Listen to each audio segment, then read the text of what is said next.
4,000 years before the Roman Empire built its famous aqueducts, there was a city of 40,000 people with running water in every home.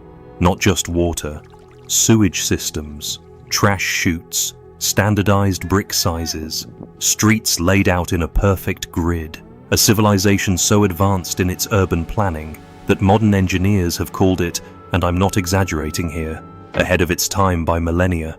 They had a written language, thousands of inscriptions carved in stone and clay. And here's the part that should genuinely unsettle you. We cannot read a single word of it. Not one. After over 100 years of trying. But that's not even the strangest part. The strangest part is what happened next.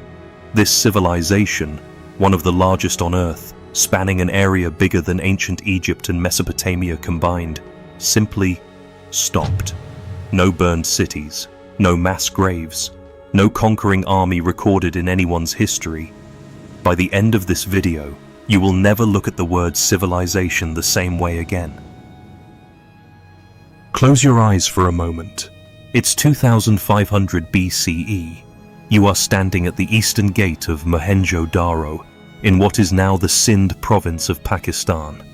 The smell hits you first, not the smell of rot or animal waste, which is what you'd encounter in most ancient cities of this period, but the faint mineral scent of clean brick and moving water. Because this city has drains, covered drains running beneath every major street, sloping at precise angles to carry waste away from the neighborhoods and out toward the river. You could walk the entire length of the city, nearly 5 kilometers, and not step in filth. The streets are wide enough for 2 ox carts to pass each other without slowing down.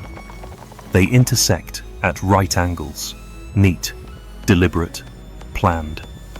This wasn't a city that grew organically the way most ancient settlements did, sprawling outward in a mess of alleys and dead ends. Some group of someones, designed this place before the first brick was laid.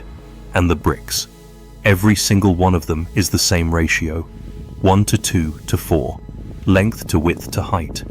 It doesn't matter whether the brick comes from Mohenjo-daro in the south, Harappa 600 kilometers to the northeast, or the port city of Lothal near the sea.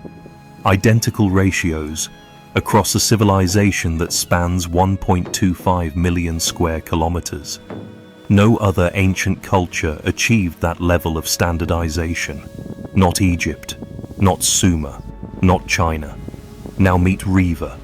She's a merchant's wife, around 30 years old, and she's lived her entire life in the lower city of Mohenjo-daro, in a 2-story mud brick house that has, by the standards of almost every other civilization on Earth at this moment in history, remarkable amenities.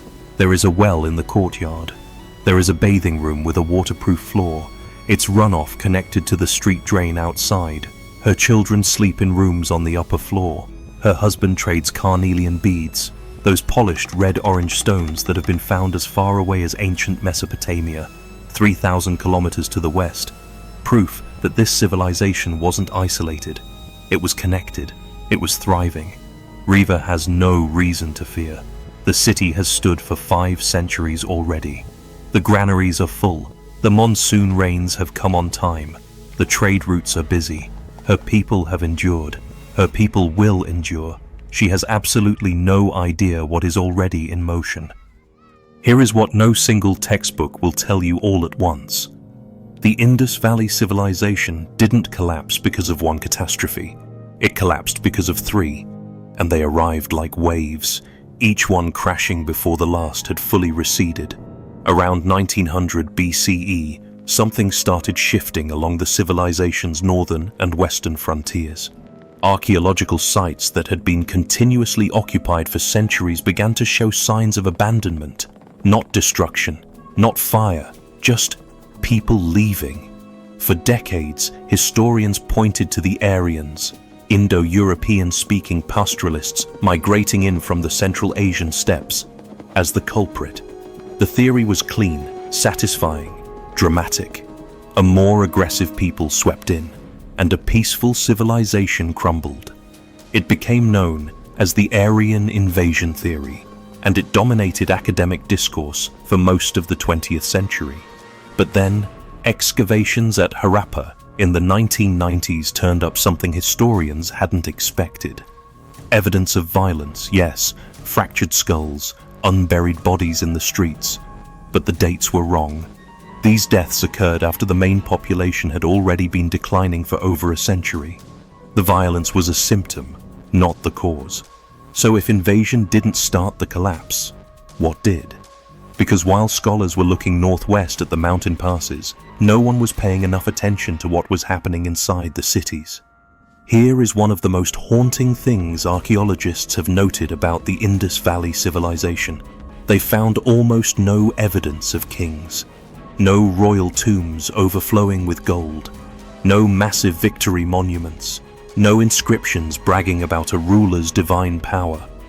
Unlike Egypt, where every pharaoh left his ego carved in stone across the landscape, the Indus people left almost nothing that says "I am in charge," which is fascinating and also deeply puzzling, because someone was clearly organizing this society. The standardized bricks, the city planning, the weights and measures.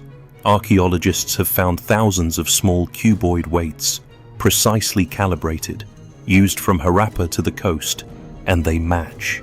A merchant in Lothal and a merchant in Mohenjo-daro were using the same measuring system. That level of coordination requires administration. It requires governance. It just didn't require kings. So who was in charge? We don't know. We genuinely don't know. And here's why that matters. Societies without clear power structures are extraordinarily fragile when the center of gravity shifts. If the trade networks slow down, if the granaries stop filling, there's no king to blame, no army to mobilize, no singular decision maker to course correct. The machine keeps running until it simply doesn't. By approximately 1800 BCE, archaeologists can detect a measurable decline in craft specialization. Pottery that was once precisely made becomes cruder. The standardized weights, those beautiful little cubes of chert stone, start disappearing from the archaeological record. The fine carnelian beads that Reva's husband traded to Mesopotamia? Mesopotamian records of trade with a place they called Meluha, almost certainly the Indus Valley, go quiet around 1750 BCE. The machine was winding down, but nobody had told the machine. And then came the river. The Indus Valley Civilization owed everything to water. The Indus River and its tributaries, the Ghaggar-Hakra river system in particular, were the lifeblood of the civilization. The floods brought silt. The silt brought fertility. The fertility brought grain. The grain built cities. But rivers are not loyal. Geologists studying the ancient riverbeds of northwestern India have found something staggering. The Ghaggar-Hakra river system, which once supported some of the densest population centers of the Indus civilization, dried up. Not because of drought alone, because the river itself changed course. Tectonic shifts in the Himalayan foothills, ongoing, almost imperceptible movements of the Earth's crust, gradually redirected the glacial meltwater that fed the Ghaggar-Hakra. The river, quite literally, moved away. And it took the agricultural heartland of a civilization with it. A 2018 study published in Nature Communications analyzed sediment cores from across the region and confirmed what geologists had long suspected. The Ghaggar-Hakra was a mighty, monsoon-fed river during the peak of the Indus civilization. By 1700 BCE, it had been reduced to a seasonal trickle. The cities that had grown along its banks, home to hundreds of thousands of people, were left sitting beside dry sand. Drought compounded the problem. Paleoclimatic data, extracted from cave formations and ancient lake sediments across South Asia, shows that the Indian summer monsoon weakened significantly between 2200 and 1700 BCE. Less rain, shorter growing seasons, crop failures, famine. 40,000 people in Mohenjo-daro alone, with dwindling grain and a government nobody can name. 3 threads, 3 crises, all unresolved, all converging. What happens when they all arrive at once? By 1700 BCE, the Indus Valley Civilization as a coherent, interconnected system was effectively over. But civilizations don't die the way people do. In a single moment, with a clear before and after, they dissolve. Slowly at first, then faster, like sugar in warm water. You keep stirring, and for a while it still looks the same. Then one day you look down, and the glass is clear. The first to go were the outlying sites. Settlements along the drying Ghaggar-Hakra River began emptying as early as 1900 BCE. Families packing what they could carry and moving east toward the still fertile upper reaches of the Gangetic Plain, or south toward the coast. Archaeologists call this the urban to rural shift, which is a polite academic phrase for what it actually was: mass flight. People abandoning everything they'd known. Then the crafts collapsed. The bead makers, the bronze casters, the seal carvers, those extraordinary artisans who cut intricate images into tiny soapstone tablets, images of animals and symbols that no modern scholar can fully interpret. They stopped, or rather they couldn't continue, because craft specialization requires surplus. It requires someone to feed you while you make things that aren't food, and the surplus was gone. The trade routes to Mesopotamia, to the Persian Gulf, to Central Asia, they frayed and then snapped. Meluhha disappears from Sumerian records around 1750 BCE, not with a dramatic farewell, just a trailing off. The last few mentions of trade, then silence. Now the cities, Mohenjo-daro, that wonder of the ancient world, that monument to human planning and ingenuity, showed a final phase of occupation that is almost painful to study. The drains clogged. No one repaired them.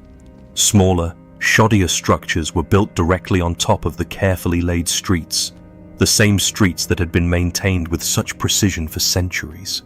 The new buildings violated the old city grid. They were irregular, cramped, poorly made, as if the knowledge of how to build properly had been lost, or the resources to do it right had simply run out.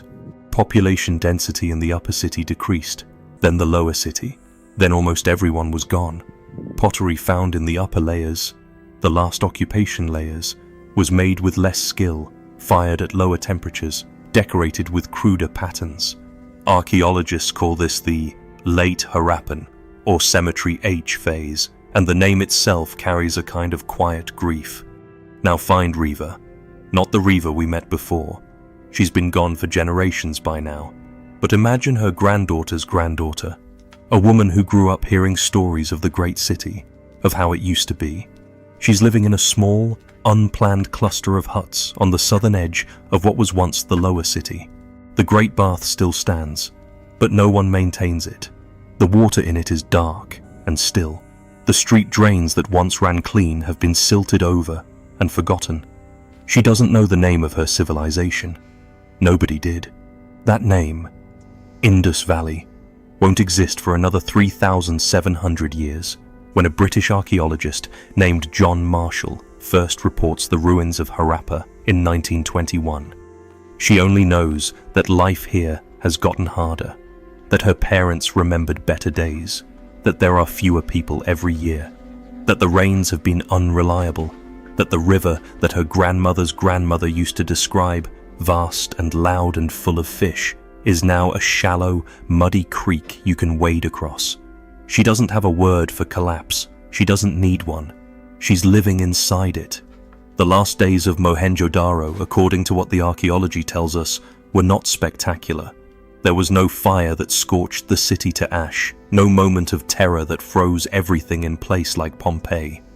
It was quieter than that, and somehow more devastating.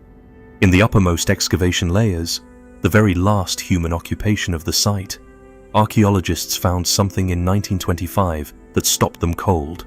13 skeletons, scattered across what had once been a main street, unburied, some of them still clutching each other. One small skull, a child's, resting against an adult's ribcage. No signs of a battle, no weapons, no burned buildings nearby. Just 13 people who lay down in the street of a dying city and were not buried by anyone, because there was no one left to bury them. The great city did not fall. It was vacated. It was left behind the way you leave a house when the lease runs out and there's nowhere better to go. Slowly, reluctantly, with the sound of the last door closing echoing longer than it should. And then there was nothing but wind and brick and the silent weight of a script no one living could read.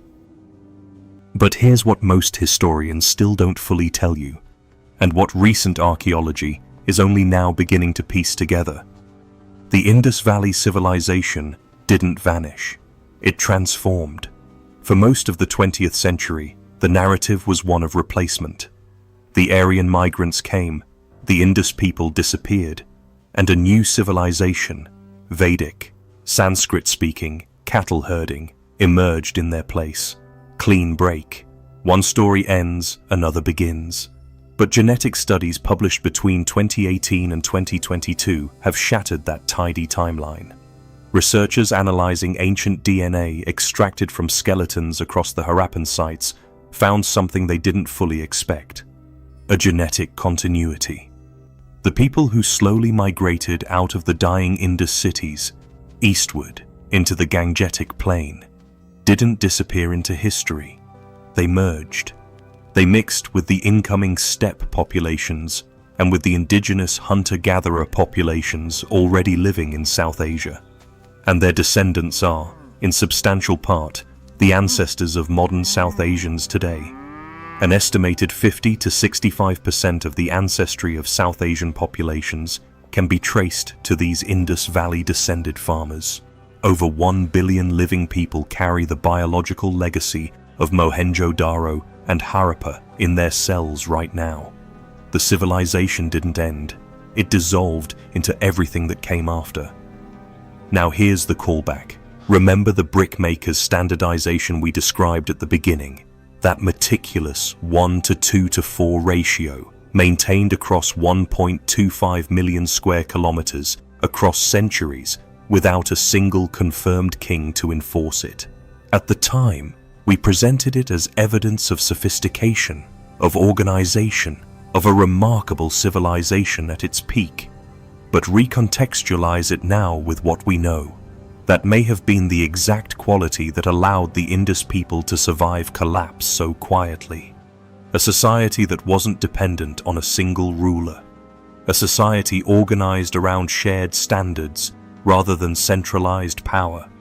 When the center failed, when the river dried and the trade stopped, there was no single point of catastrophic failure, no palace to burn, no throne to topple. There were just people, carrying their skills and their knowledge and their genetic inheritance eastward, integrating into new communities, teaching new people how to make a brick. Imagine if they had known then what we know now, that their civilization wasn't ending, that it was diffusing, spreading like dye through water, invisible but permanent, reshaping everything it touched. Would that have been a comfort? Or does it only seem like one from the far safe distance of 4,000 years? And then there's the script, the Indus Script, those tiny symbols carved onto nearly 4,000 known seals and tablets, remains one of the great unsolved puzzles of human history. Every major decipherment effort has failed. The script is non-alphabetic. It may be logographic. It may be syllabic. It may be neither. We don't know what language underlies it. We have no bilingual inscription, no Rosetta Stone equivalent. But in 2022, a team of researchers at the Institute of Mathematical Sciences in Chennai used computational analysis to confirm something crucial. The script has statistical properties consistent with a genuine language. It's not just decorative marks or accounting symbols. It encodes information in the way that language does. Specific patterns of symbol frequency and combination that match what we see in other ancient writing systems. Whatever the Indus people wanted to say to us, whatever they recorded in those thousands of tiny inscriptions, is still there, waiting. in a language that 4,000 years of silence has yet to give back. We live in the ruins of what they built, not metaphorically, literally. The agricultural techniques that fed the Indus Valley, the cultivation of cotton, of sesame, of eggplant, of the zebu cattle that still graze across South Asia today. These are Harappan inheritances. The genetic material of over 1 billion people carries the biological signature of those cities. The city of Karachi sits near where Mohenjo-daro once stood. The city of Harappa has a modern town built almost directly on top of it, so directly in fact that when British engineers were laying railway tracks through Punjab in the 1850s, they used ancient Indus bricks as ballast. Fired 4,000 years ago, still hard enough to hold a railroad. They didn't know what they were breaking. We rarely do, until it's gone. And that's the weight the Indus Valley leaves us holding. Not the lesson of invasion or conquest or plague, the usual drama of civilizational collapse, but something quieter and harder to sit with. The lesson that a society can be extraordinarily sophisticated, deeply humane in its organization, remarkably equitable by ancient standards, and still dissolve. Not because of a mistake, not because of moral failure, but simply because the rain stopped, because the river moved, because the systems that sustained it were no longer sustainable, and no amount of planning or ingenuity or communal wisdom could hold back the slow arithmetic of environmental change. We are not so different from Reva's family in that 2-story house. We have better technology. We have accumulated centuries of knowledge they didn't have. We understand, at least in principle, the forces that can undo a civilization. We've even given those forces names: climate change, political fragmentation, economic inequality, the slow erosion of shared standards. The Indus people didn't have names for their forces either. They just had the drains, and the carefully made bricks, and a script they never imagined no one would be able to read. Their civilization is gone. Their legacy is woven into the fabric of more than 1 billion living people. The city fell silent. The people never did. Civilizations don't die when the last building falls. They die when the last person stops caring about what was lost. The only question left, the one that should keep you up tonight, is this. If the Indus Script were finally decoded tomorrow and we could read every word those 4,000 seals contain, what do you think they would be trying to tell us?